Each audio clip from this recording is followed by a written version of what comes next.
Fu un'inaugurazione in grande stile, quella del monumento a 3 colonne mozze dei primi anni '80 che l'avvocato Andrea Campagnolo fece costruire a ricordo dei caduti delle guerre mondiali, dei recuperanti che andavano a cercare ferro per sostenere la famiglia e per quanti perdono la vita sulle strade del Grappa e a causa del volo libero.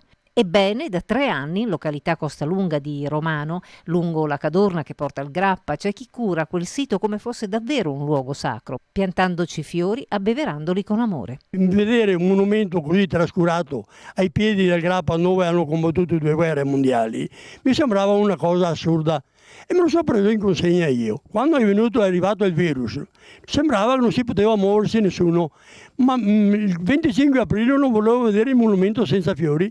Alle 4 del mattino mi sono recato lassù perché l'ho voluto vedere anche quest'anno, nonostante tutto, il monumento con i 6 fiori.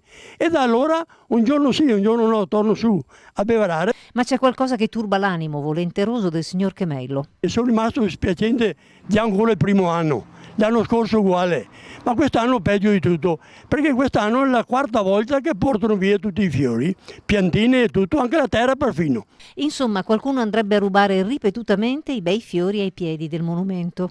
Il signor Chemello non si dà pace, forse perché il caso vuole che il giovane padre morì proprio cercando il ferro, causa una bomba inesplosa, 5 mesi prima della sua nascita. Se uno crede in Dio perdona, io perdono tutti, niente che dirsi, ma di fronte ai morti no. Io li auguro solo che quei fiori che hanno rubato li mettono sopra la propria tomba.